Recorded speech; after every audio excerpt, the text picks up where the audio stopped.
we have some piping hot Musk news, and I'm not talking about Elon. I'm talking about his father, Errol. Oh. Errol Musk has revealed he has sired a secret second child with his stepdaughter. Her name is Gina Grad. Excuse me. Wait, God bless you. With his own stepdaughter? Correct. Oh, no. Errol is 76 years old. He welcomed a girl with 35-year-old Jana back in 2019, but has only now confirmed that that is his baby. The two already have a 5-year-old. Let me just say this. Yeah. He can spread his seed as far and wide as he can. That man has genius seed, obviously. And I would, Elon. It's Elon. Yeah, okay.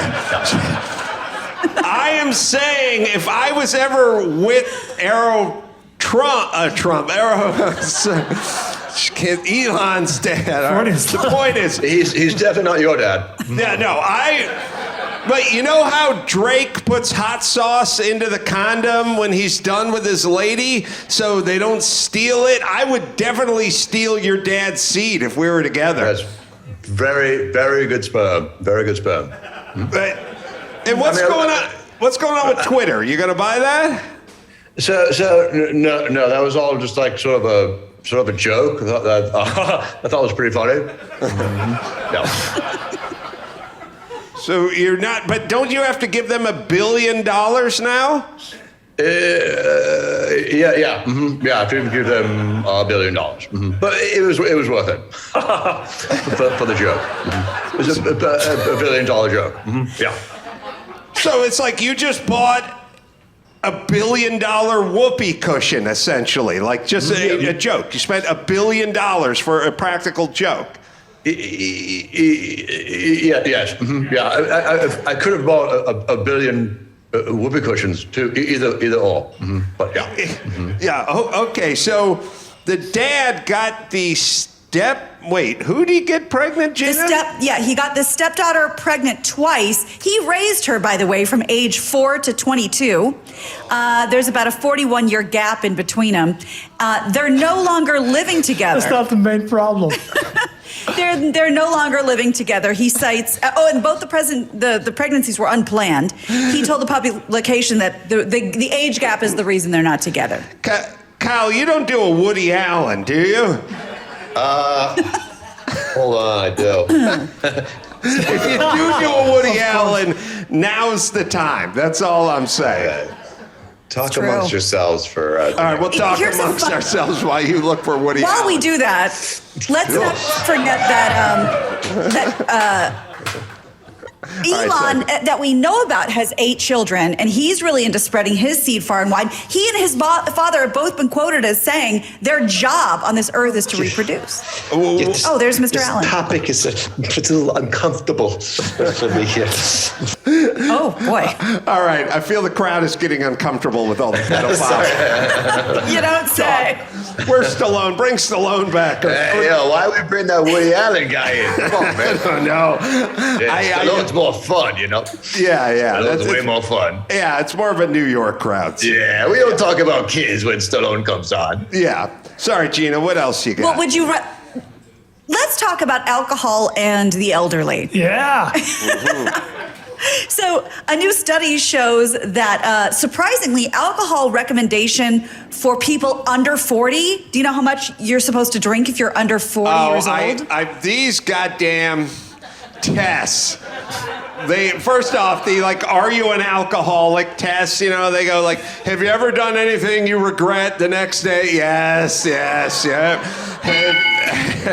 Have you ever drank so much that you threw up? Yes, let's check that. Go ahead and check that box. Have you ever been pulled aside at a party and cold? Yes, check that. And ever hit a kid and you drive hit a kid, driving a car. Bag and then you drive. Check. What? It's check every fucking box except for, drive into a nunnery and demolish the sisters. And then when you do the thing, it goes, if you said yes to more than 3 of these, it's like, I said yes to 28 of the 30, not 3. But the amount of alcohol is always a sad one too. Like they go, you're allowed to have 3 ounces of red wine a night or whatever like that. It's A sip a week. Yes, that's not going to get it done. Why drink at all? Sorry, go ahead, Gina. Well, that's exactly what they're thinking, because apparently, according to the study, the exact right amount of alcohol if you're under 40 is 0. Great. They say that there is no upside to drinking if you're less than 40, but it can include car accidents, heart diseases, stroke, diabetes, and murder. And babies. And babies, that's right. And then subsequently murdering your babies later on. But But you were right. They do say that if you're over 40, a little bit of alcohol can be good for you, and you are right there with 3.4 ounces. oh God, it's not even. It's travel size. First things, okay. Couple things. Yeah, it's not good for you, and chili dogs aren't good for you, and Pop Tarts aren't good for you. I mean, all the good stuff in life is not good for you. No, Pop Tarts are good for you. Oh, There's they fruit are? in the middle of the fruit in the middle of the Pop Tart. You need your fruit every day. You eat. I mean, Stallone's he's in the best shape of all of us. That's I true. know nutrition. I know nutrition. What Pop Tarts do you eat, Sly? What's your flavor? A strawberry, blueberry, banana Pop Tart. Oh, I didn't know they had those. Are those all? Do you like them frosted? No, I like the healthy Pop Tart with just the fruit in it. Okay. Got it. But I thought you were just pretty much like a very strict diet, high protein, a lot of creatine, like that kind of stuff. Some human growth hormone, that kind of stuff. No, just whatever I want and steroids. It's just 2 things. So it's pretty much just Those Pop Tarts and steroids. Pop Tarts and steroids, and then, lunch, I'll have something else with my steroids. I got you have like a salt shaker? I got like a steroid shaker I've just put on. You just shake on the steroids? Yeah, my testicles have gone back up inside my body, which is fun. Never liked them out anyway, really.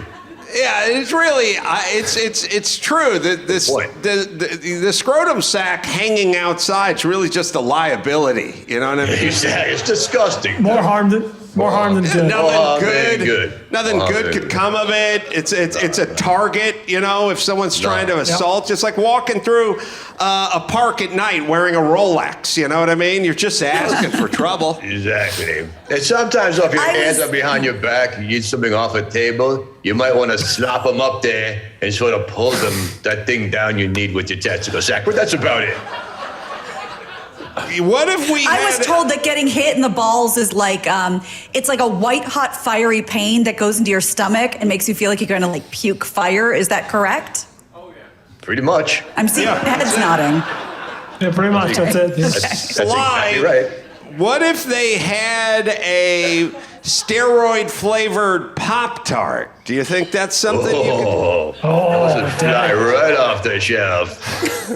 Yeah, that you could make a Reese's peanut butter cup out of you take your 2 favorite ingredients, steroids and Pop-Tarts, and you put them together.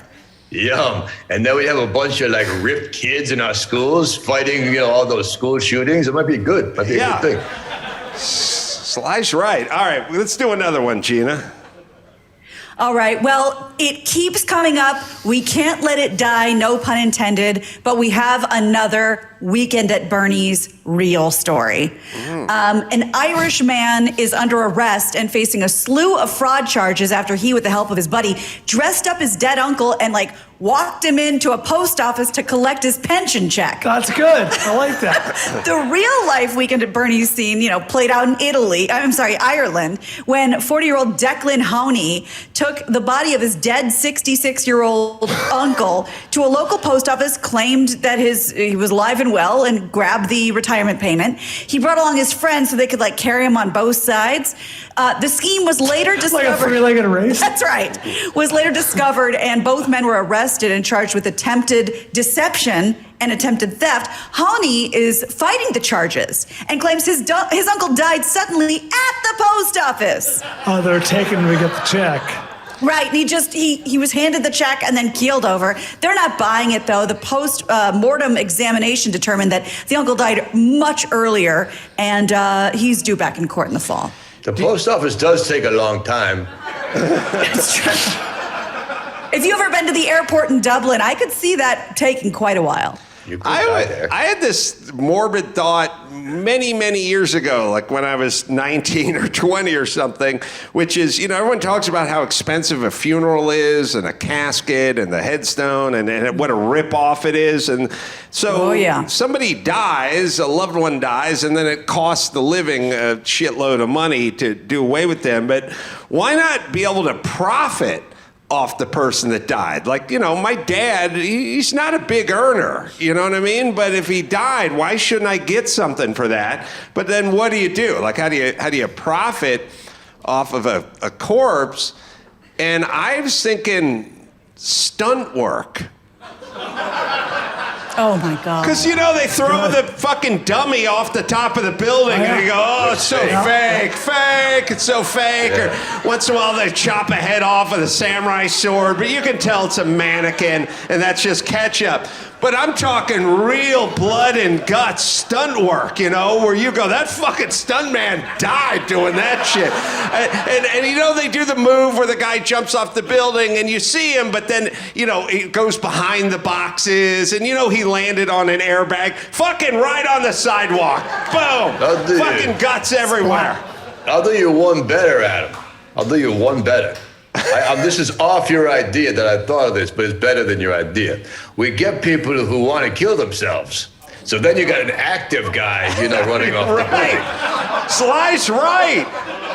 Sly's got some good ideas. Yeah, no one's going to pay you to kill yourself, but this is a way to leave some money behind, and no one in your family would have to be shocked when they walked into your room and saw you hanging, or anything. And then they'd be on set. You got that movie, Suicide 4.